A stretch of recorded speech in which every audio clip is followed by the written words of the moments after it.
bicycle flies, scores!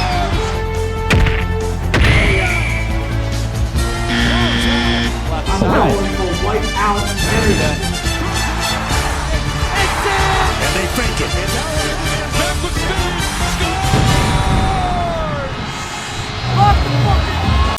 scores! Week 3 of college football. The week, in my mind, that was filled with the most surprises so far. I'm surprised that there were this many awesome games that were played. I'm surprised that people are still bitching about Penn State even though they won by like 40 points. And I'm surprised that I still have to listen to Notre Dame fans after all is said and done. So, let's not waste any time beating around the bush here, and let's get right into it. Starting with... Well, that was fun while it lasted. South Florida's Linsanity run gave me hope for the group of 5 this year, especially after Boise State just completely died. But it was not meant to be this time. Carson Beck wasn't bad, as he had over 300 yards and 3 touchdowns, but the 2 interceptions he threw should have allowed the Bulls to stay in the game at least a little bit. It was 28-6 at halftime, and it just got worse from there. Somehow, Byron Brown had over 200 yards of passing, but had a QBR of 37.7. A shitty interception he threw really didn't help him either. Now, due to the absolute stupidity of the AP voters, South Florida is not even ranked. Miami remains in the top 5 and is hoping to keep this momentum up as we come into conference play. The football fan in me would love to see Miami continue its growth. The Penn State fan in me wants them to get blown out by Florida next week, so Oregon and Penn State will be a top 3 matchup. Please, God, let this happen. Yeah, there's not much to say about this game. Penn State beat the piss out of an FCS team in Villanova.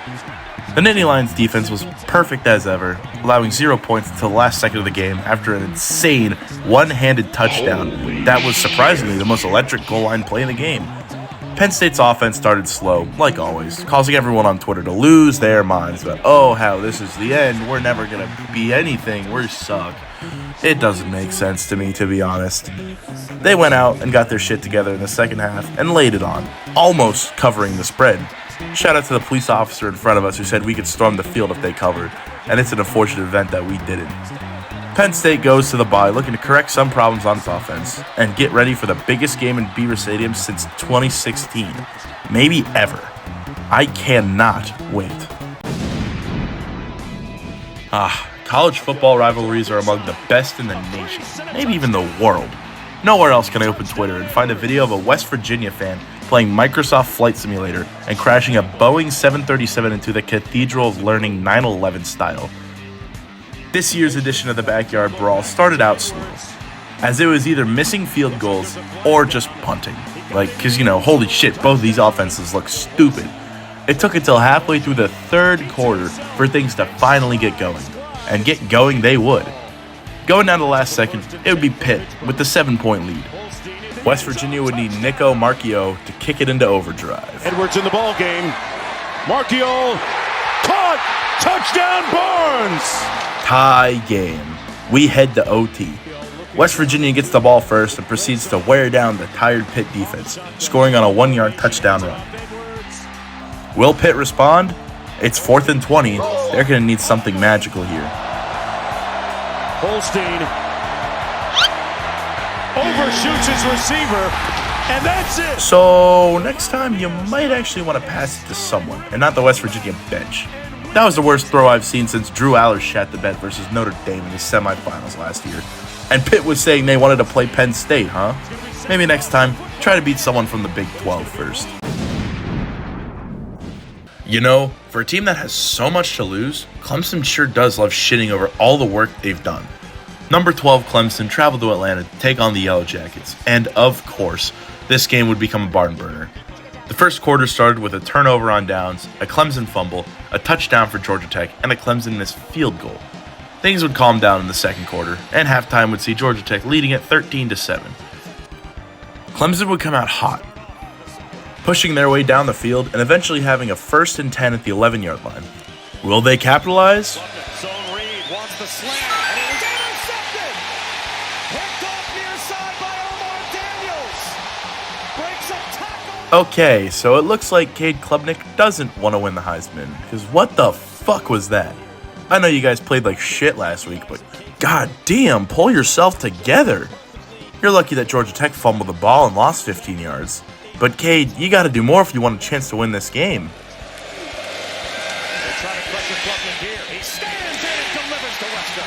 Catch and run down the sideline. Wesco stays in bounds. Touchdown. Huh, well, what do you know? He did more. He drops a bomb to give Clemson the lead for the first time today. So, naturally, now would be the perfect time for mismanagement to happen.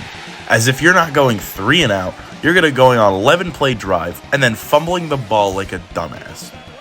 Finally, both teams wake up and exchange touchdowns as we enter a tie game. With 3.5 minutes left, Georgia Tech has some opportunity to kill the clock and ice the game. The good news is, you did kill some clock. The bad news is, you killed too much, as you're now in a situation with no timeouts and you're at the 50-yard line. You know what that means, boys. Pull the handle. It's fire drill time. And here comes the fire drill. They will line Aiden Burr up to try and win the game. Down to 10 seconds to go. His career-long 51 is for 55. The snap is up. It is on the way. It's got the distance. You blew it!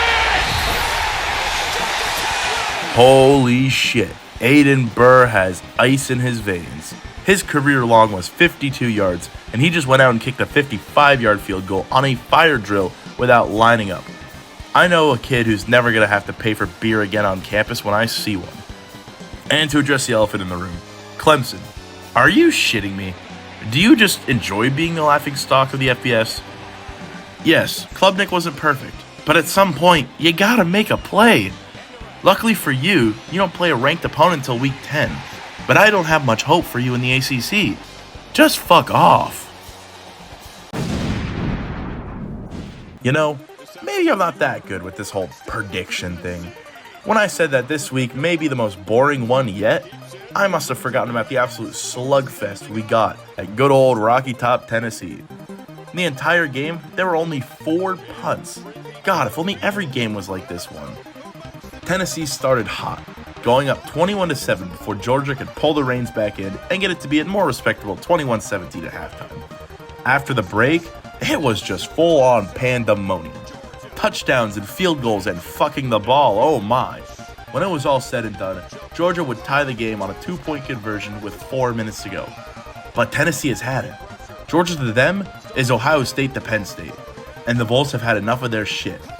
Time for a 38-yard field goal to win it. Scratch that, it's now a 43-yard field goal. That won't matter, right?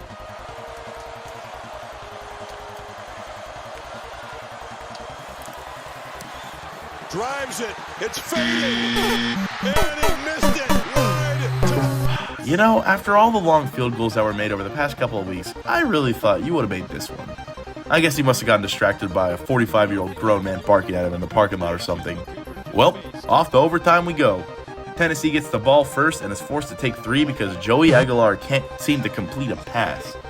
Now, it's the Bulldogs' turn. Nate Frazier, it's your field. He's got it. Can he get the edge? Cuts inside. Nate Frazier down the sideline. Grabbed out of bounds inside the 5. Down inside the 5, Tennessee needs to hold the line here. Will it happen? McCray driving, reaching. But methodically in this situation. One more look. Yeah, the need. Further review, it is a touchdown. Yeah. Once again, Georgia comes out on top. Tennessee's inability to put games away leads to another collapse, resulting in the 9th straight loss to those dogs. You see, kids, this is what we call James Franklining. Georgia's now 5th place in the AP, and I would not be surprised if they are in the running for the SEC championship. Well, well, well. It's now time for the team in South Bend to actually prove themselves. I thought it was bullshit that they were still in the top 10 after being 0-1. But as we know, nothing gets the AP voters harder than a team with a quality loss, especially if they're an independent team like Notre Dame.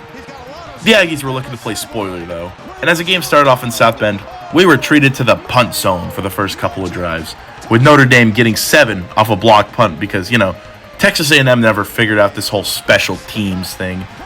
Notre Dame would hold on to this lead through the first quarter, into the second quarter, as Texas A&M couldn't stop shooting themselves in the foot, with a costly pick hurting their initial offensive outburst. But then, something happened. The Notre Dame defense fell asleep, and the Aggies exploded, quickly making it 28-24 as we reach halftime. The second half would once again be in the punt zone before Notre Dame tried to stop playing down to their competition, and they would once again retake the lead, which the Aggies would then tie up with a field goal. Both teams would trade field goals before late in the fourth quarter, where Marcus Freeman would eventually pull his head out of his own ass, and the Fighting Bostonians would score on a 12-yard touchdown run.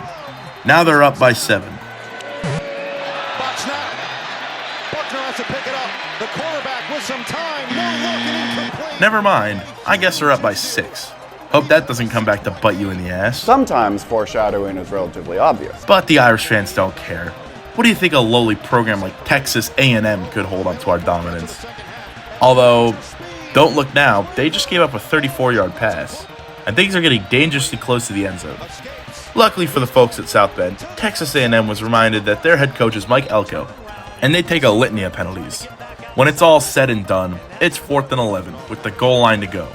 Stadium pulse is pumping, filled with the screams of people who've never been to this college, but went to church every Sunday, so thought they should root for this team. It all comes down to this.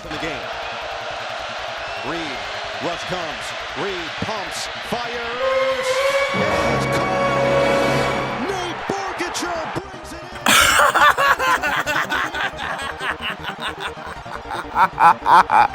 Oh no fucking way! After all the shit! Hold up, wait for the extra point. Okay, good. Now, where was I?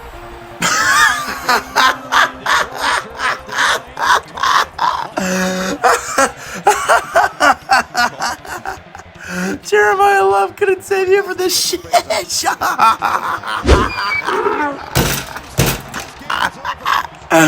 Maybe next time invest in a defense, you stupid fucks. Here lies Squidward's hopes and dreams. What a baby. Well, that's going to do it for my surprisingly awesome Week 3 of college football. Look into the next week, it's not looking too hot. For the matchups to look out for, I guess there's Texas Tech versus Utah at 12 p.m. on Saturday, 17 up against 16. That could be pretty interesting. Then there's Auburn, Oklahoma, another 2-ranked matchup. That's at 3:30. And finally, the only other game in my mind that's worth watching is Illinois, Indiana, 7:30. I'm very surprised by Illinois, to be honest, as they are ranked 9th. Other than that, some other games to look out for would be Florida, Miami, and Purdue, Notre Dame. Because if Notre Dame loses to fucking Purdue and still gets AP votes, I'm going to lose my fucking mind. How are they ranked 24th? They are 0-2. All that aside, here's to another week of the greatest sport in America and probably the world. And so with that, thank you guys for watching. Comment, like, subscribe. I'll see you guys next week.